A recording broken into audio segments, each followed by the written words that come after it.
presentation to give you guys today. And afterwards, I tell you what, I'll be available for photos.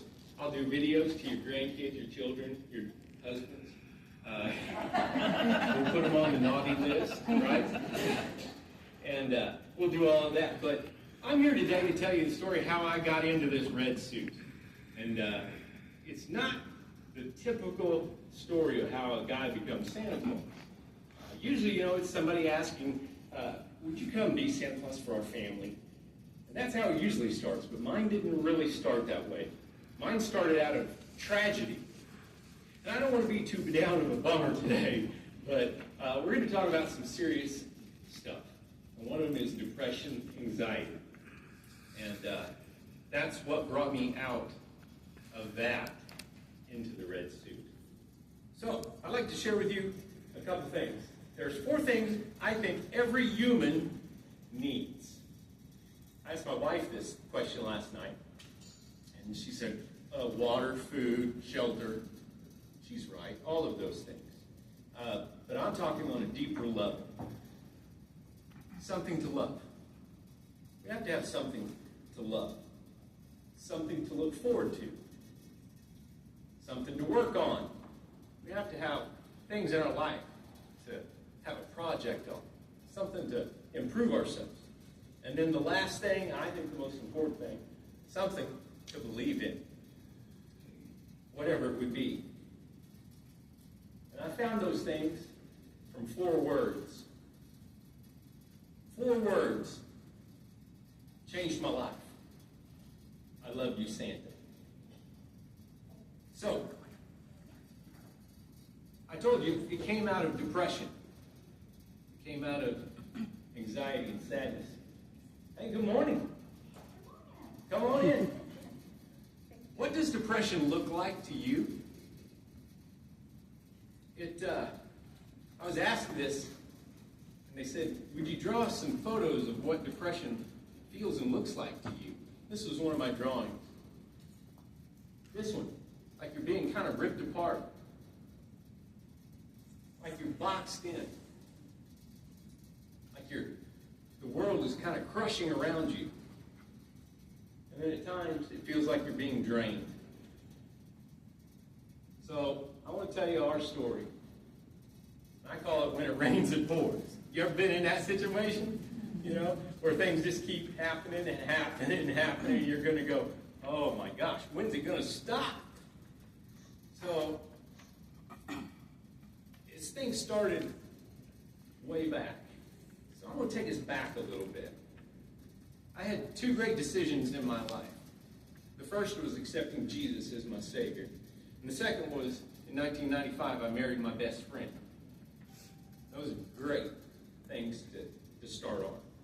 But our story actually starts in 2002. I was working at a job, had to walk quite a bit, and had this little, like a size of a pin point, come up on the bottom of my foot. I didn't think too much of it. In a couple of months, it was about the size of a pencil eraser. I started thinking something about that then. And within another month, it was about the size of my thumb. And I had to have a tumor removed from my left foot because I couldn't walk. That recovery took a little while. In July, I had an emergency colon resection. I had 3.5 feet of your sigmoid colon taken out. That's not fun. 148 staples through my midsection. It took at the least, I said, 6 months to recover. Then we experienced a lot of loss in our life. Family members passing away. And my pain level started to grow. And in February 2003, this is the one that kind of done us in. We were on the road taking merchandise to some friends of ours.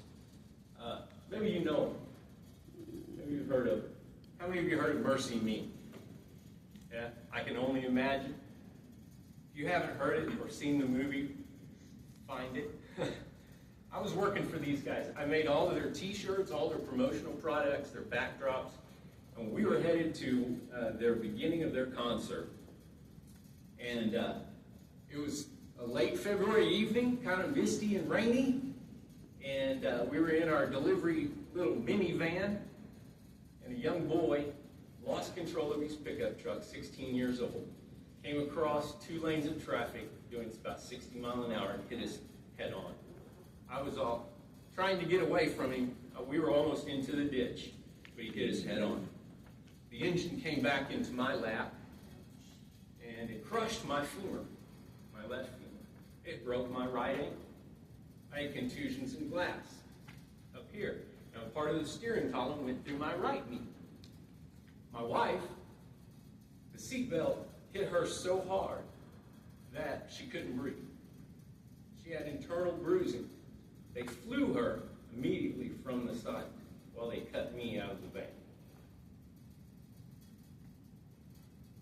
Little did I know that was a life-changing moment.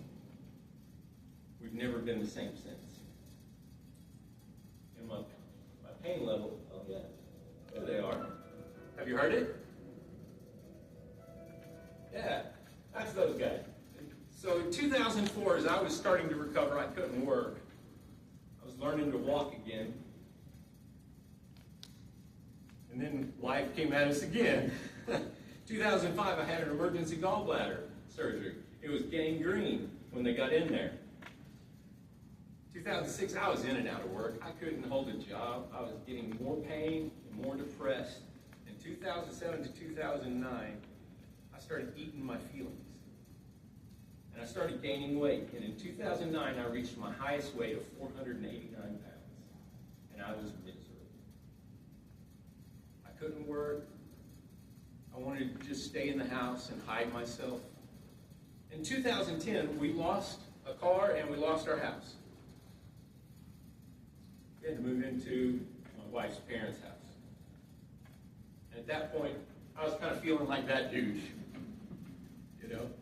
The only thing I had left in me was garden hose. You know?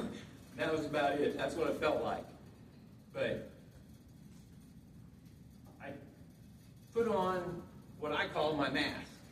I smiled. I tried to live my life. Nobody really knew how much pain I was in, except me.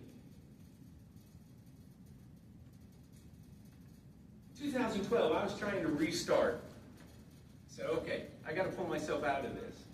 I got a job, and it was miserable because the pain was getting worse every day. I took a step, and it would just shoot through my body. Because of my legs, how they had to put them back together, my back started hemorrhaging and having compressed back. And the pain continued to grow. And during this, I lost my faith. And the anxiety grew every day. It was hard to put on that mask at some points. And in June of 2012, I made a plan. I was going to end it. I was ready to be over. To stop the pain.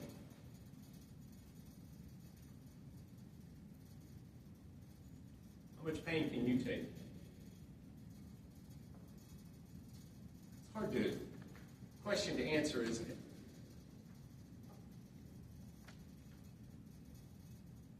I couldn't take much more. I made my plan. That morning, I threw my legs over the side of my bed. Ladies and gentlemen, panic attacks are real. And I couldn't put a foot to the ground. I praise God for my wife because she realized there's something majorly wrong. She said, "What's going on?" And I told her. She said, "If you'll check yourself in, I'll take you to the hospital." And so I did.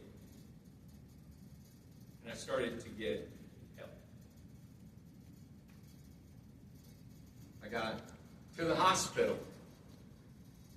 And that was an experience. Checking yourself into a mental ward is something you never think would happen, but it did. So I got a psychiatrist. I got a therapist. I started meds. Ugh. Let me tell you about meds. They started messing with my head so bad because they kind of throw everything at you. And then they take away everything that didn't stick. In those first few months, I couldn't even form sentences because of the medicine and the side effects. But over time, there became a balance. And I started getting where the medicine started changing my chemicals in my brain, because mental health is a disease. And I started working on and health of my mother-in-law. I got onto disability. So I had an income finally. But all through this, as I talked with my therapist and everything, we talked about what was causing this. And I thought all of these things that happened to us was my mistake.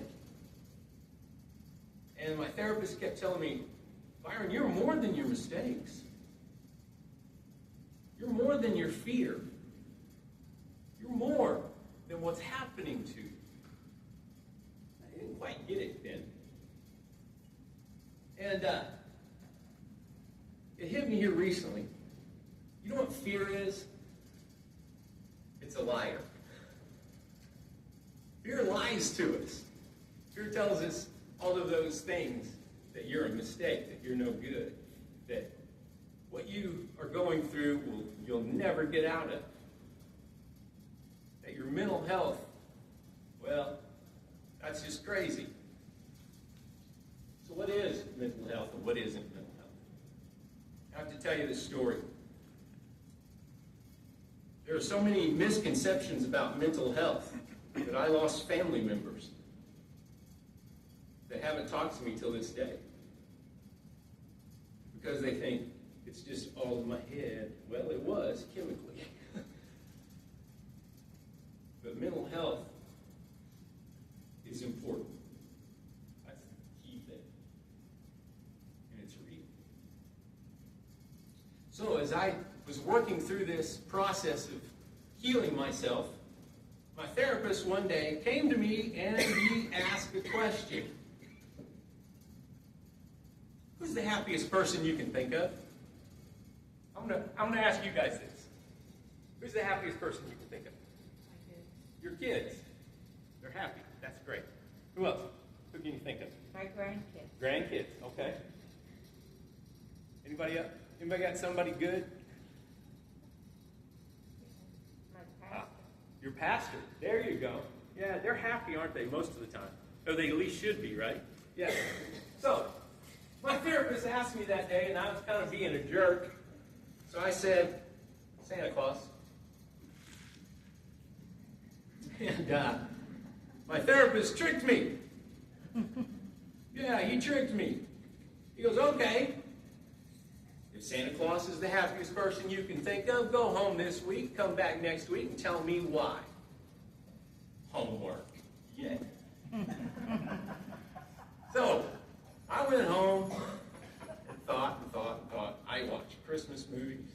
I did all I could. And then I got on the internet and looked up St. Nicholas of Myra, the original Santa Claus, where we get Santa Claus from. He was from Turkey over 1,700 years ago. He was a bishop. His family was wealthy. But he took that wealth and he gave it to the poor. His focus was on children most of the time. He was pretty fascinating if you really dig into his life. He gave everything away. There was a gentleman that had 3 daughters and couldn't afford their dowry. So Nicholas, he gave the father 3 bags of gold, one for each daughter, that they could become married. He gave secret gifts. He used to toss gold coins out to the children in the streets. There were children in danger. He was the man that stepped in. And it's even said that he punched a man who hurt a child. That's Santa Claus, huh? December 6th is St. Nick's Day, by the way, St. Nicholas Day. So he was giving. And I asked myself, could it be that simple to give away? What do I have to give away? I barely make enough to live. Then it hit me. Give of your time. Give of yourself. Give joy. Give positivity. Show kindness. My therapist looked at me and he goes, yeah, that's right, Byron. With your big beard, you almost look like Santa Claus. And he joked. But in my sick brain, I went, oh, that's an idea. So I went home to my wife. And this was like in June. And I said, hey, I think I want to become Santa Claus. She goes, okay. Not what I expected. So I got on eBay, and I found myself a $15 Santa suit. 2013. I put a few more little things with it to make it look a little bit better.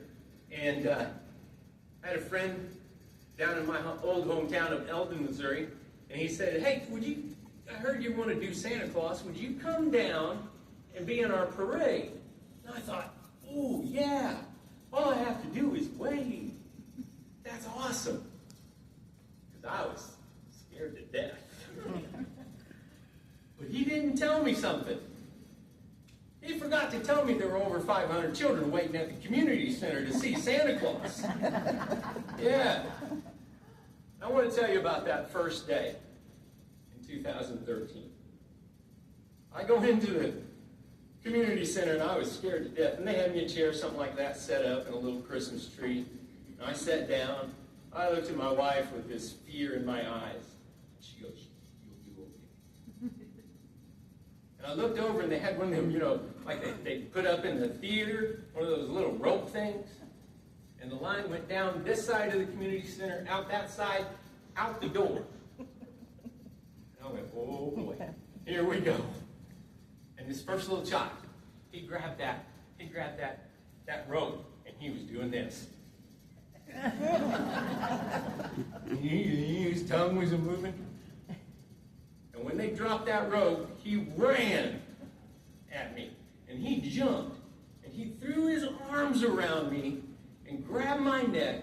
And he goes, I love you, Santa. I tell you, that changes man. The next year, I got a picture of the little guy. Today, he's in college. But he changed my life with those 4 words. And I started to realize I was getting more than I was giving. I wanted to be the best Santa Claus I could be. I wanted to smile, bring joy, joke, have fun. Because have you ever seen one of them Santa Clauses? They're, ho, ho, ho. What do you want for Christmas? Go on. I'd seen too many of those. So I wanted to be different. And out of that, it started to grow. My $15 suit gained several zeros. And from the community gathering money together to buy that suit, I was able to buy a $1,500 suit and go from there. And it grew. I got to do television, got to get pictures with my puppy, and everything kind of grew from there.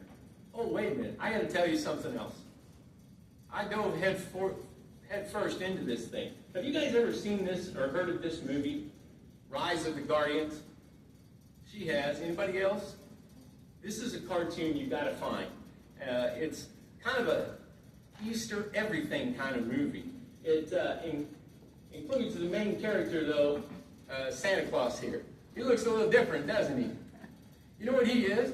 He's an ex-pirate that fights for children. So I little farther, and I did a thing. Yeah, I did it. I had a good friend that was a tattoo artist, and he saw this movie, and he goes, "Hey, you know that movie, Rise of the Guardians? Would you ever want those?"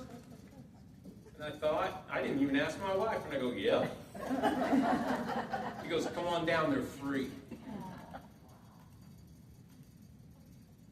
Each arm's over $500. And he said, "I want to do it for free. Bring joy to the world."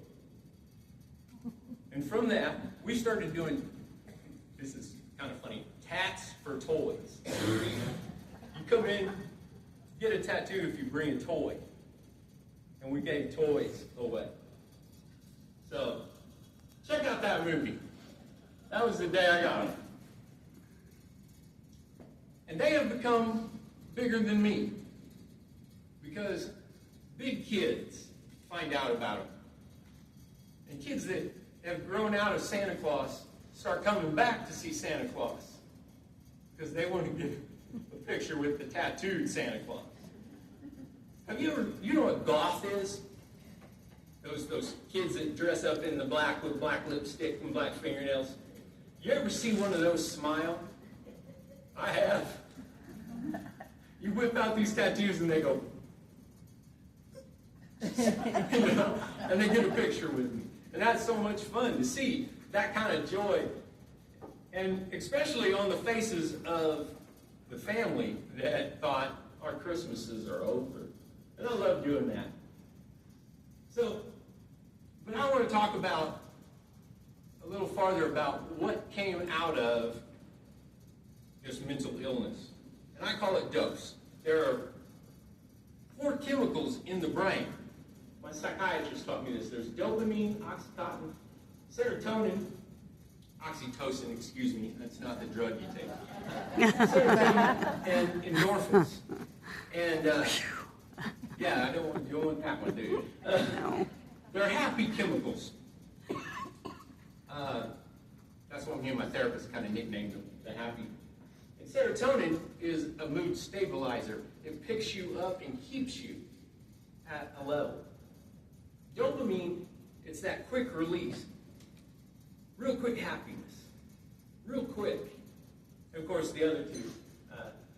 The oxytocin is, of course, the love hormone. When you see that loved one in here, you see your husband, you feel that tingle. You still feel that? That's that chemical. And then endorphins. And I don't understand these people. Any runners in here? I don't understand these people. We have a best friend. She gets up at 5 a.m. every morning and runs a half marathon every day. And it's because of the endorphins she gets. And I'm like, you're crazy.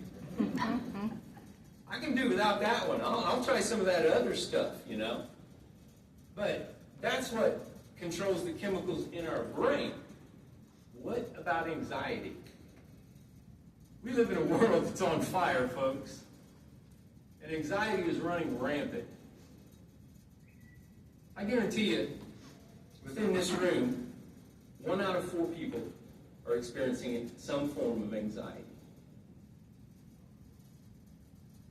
Especially in this world today. And I have a piece of advice that my therapist told me. He goes, "Byron, stop and breathe. Just stop and breathe for a minute. And find those opportunities to increase the chemicals in your brain." Dopamine, it's that quick reward.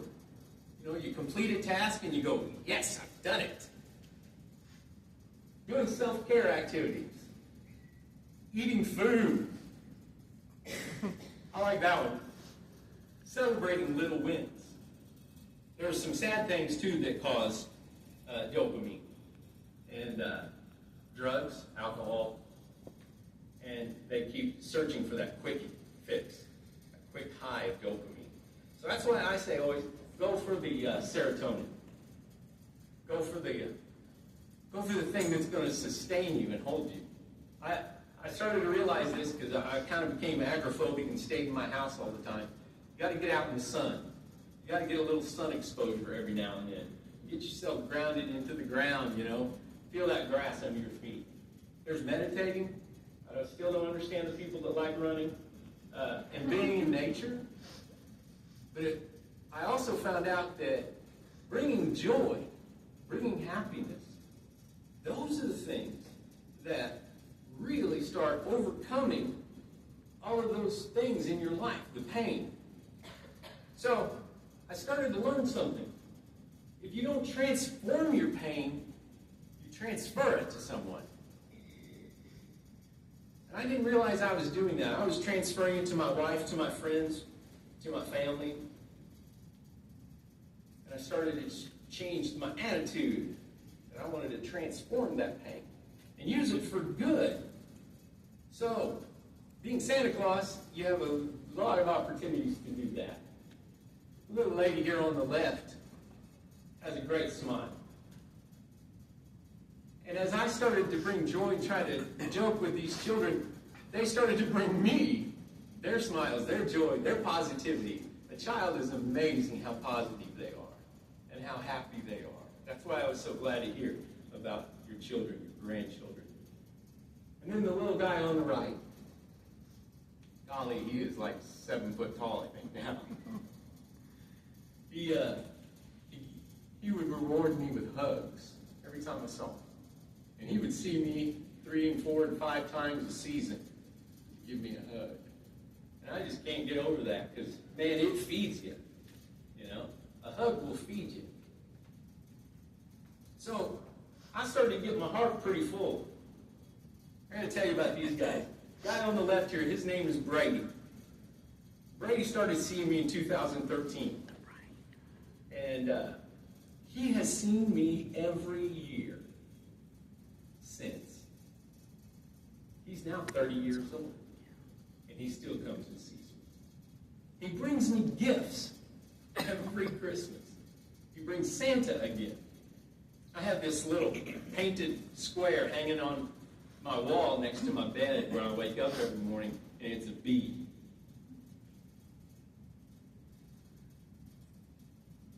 Bee Santa. So, as I started to meet these people, my heart started to fill, and I started to bring joy. The family on the far right there, that's Lieutenant Spaulding. A couple of months before this picture was taken, his wife died, leaving him with a young child and another son.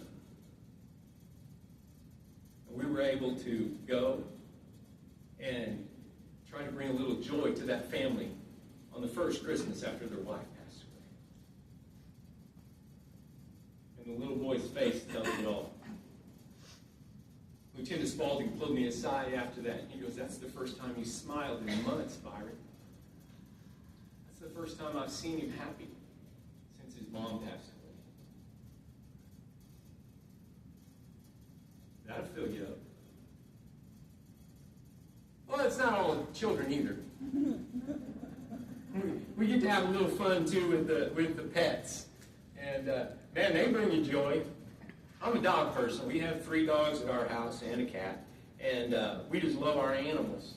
And I get opportunities to do this every year at pet stores, and we did get the shot. Those cats actually did behave. So we got a pretty good shot out of that one. I was beginning to wonder, though, if I was going to leave there with my life or not. But out of this, as I started to grow being Santa Claus, I got opportunities one after another. Who's that over on that far right? You know that person, Angie? I believe that's Dusty Weeder's daughter. Yeah, I believe so. Yep. That smile she has just lit me up. The guy on the left here, he wanted to joke with me. He asked me, what was your favorite cookie? What's your guys' favorite cookie? Sugar cookie? Any? Yeah? That's what I always answer the children, because they'll ask, "Santa, what's your favorite cookie?" I think, and I go, "Oh, I know. The next one." And then the next one. And then the next one. Let me tell you about the little girl in the middle. It was a rough year. It was a very rough year. It was 2019, and right before COVID. And I was getting sick right at Christmas. And some of the children that year had been pretty rough, and the families had been really rough to deal with. And I was about ready to throw in the hat for the season.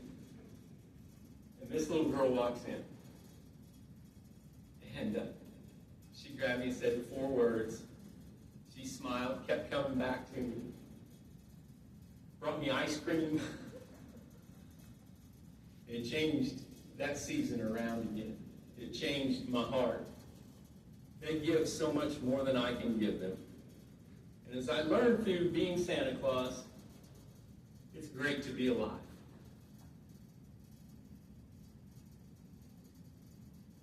It was great to try something new. It was great to realize that being alive meant no more fear, no more sadness. I still struggle with mental health, guys. I struggle every day. But it gets easier and easier as I fall back on these memories. So I'm going to challenge you guys for something.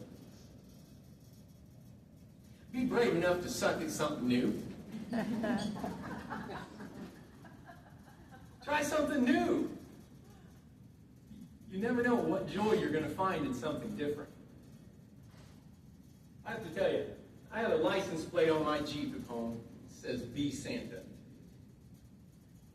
And there's kind of a long story behind that license plate. Of course, my name is Byron, and everybody calls me Santa B. And but my license plate says Be Santa. And let me tell you a story first. Imagine a person carrying a coffee cup.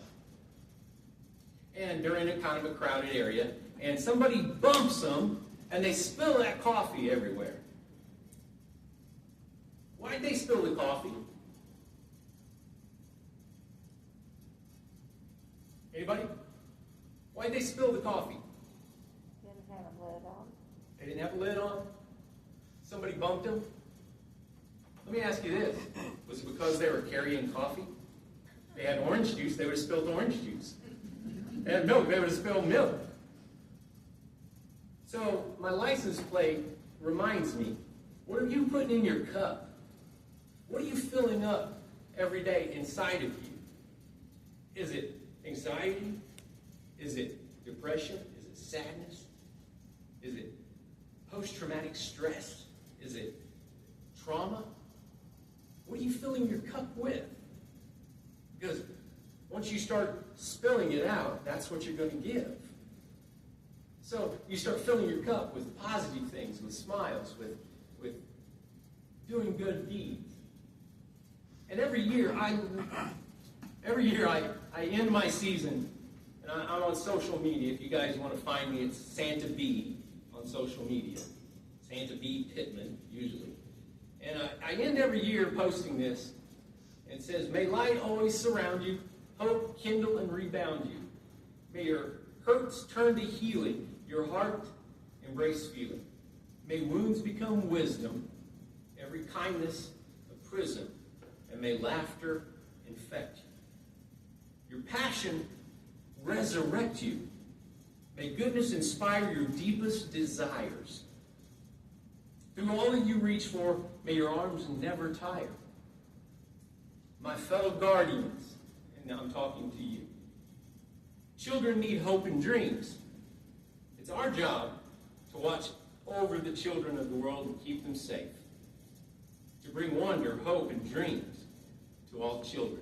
And that's a quote from that movie you're all going to go home and watch, right? So I implore you, foster daydreams. You know, a daydream properly utilized can be the most powerful force in the universe. Only one need to dream of freedom to begin to break that spell of enslavement. I needed that dream so many years ago of doing something outside of myself. And it broke the enslavement of depression, anxiety, of pain. And it started changing my life. Be polite, courteous, even if the whole world around you has gone totally against civility. Do something nice for somebody. So be Santa in your heart. That's what that license plate means to me. Day and night, don't let depression, anxiety rule your life. Seek help, be better. So, let's go back to the beginning. 4 things every human needs. Something to love. Well, I love my wife. I love my dogs. And for the first time, I love myself. You can fill in the blanks for yourself. I have something to look forward to. I look forward to Christmas now, of course. I also look forward to Easter because now I've become the Easter Bunny. I look forward to my friends. We have an ongoing Saturday night ritual that one of us cooks dinner and has everybody over. So I look forward to it, my friends. And I look forward to you. My therapist asked me, what is today? Tuesday? Wednesday. He asked me Monday. He goes, Byron, are you anxious? I go, no, Paul, you taught me better than that. I'm excited, not anxious. I'm excited to speak in front of this group of ladies. Of course, something to work on. I, for myself, it's my gratitude. Being thankful. Being thankful every day that God has given me these opportunities. My opportunity to start spreading a little joy back into children and into families. My gratitude by filling my cup with not the sadness, not with just locking myself away. And that's really easy to do. I've done it. I still continue to do it every now and then, and I have to get, a wake-up call. And just being better. And then the final thing, something to believe in. And I'm regaining my faith in Jesus Christ, my Savior. Like St. Nicholas, he gave everything away. He took it a step farther. He gave his life for me, for you. That's hard to believe. That the creator of the universe that scattered the stars would love us so much that he'd die for us. That's something to believe in. So, I started telling families and children that I visit these things. Dance like Frosty.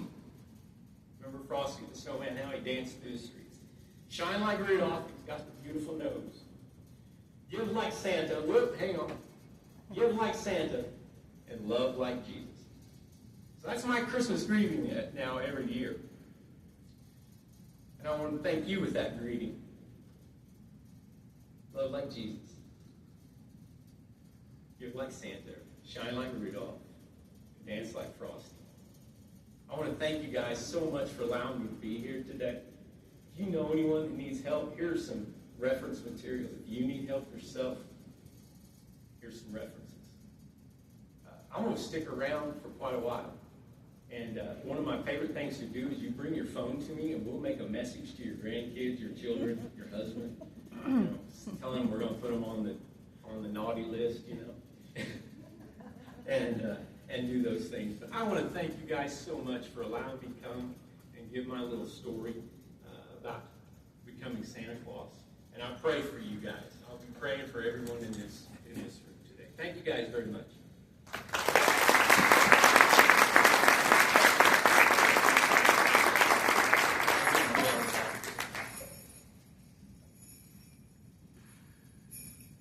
We have a tiny little token of appreciation for Santa Claus here from our group. Here I go again. Give it. Here you go. Thank you so much. Thank Love you. you. Thank Thank you. you. Love too. Thank you so much. Let's give him another hand. Thank you.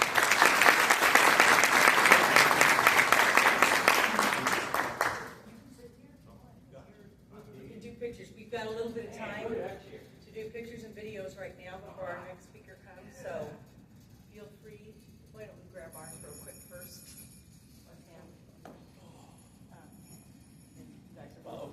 still sinking.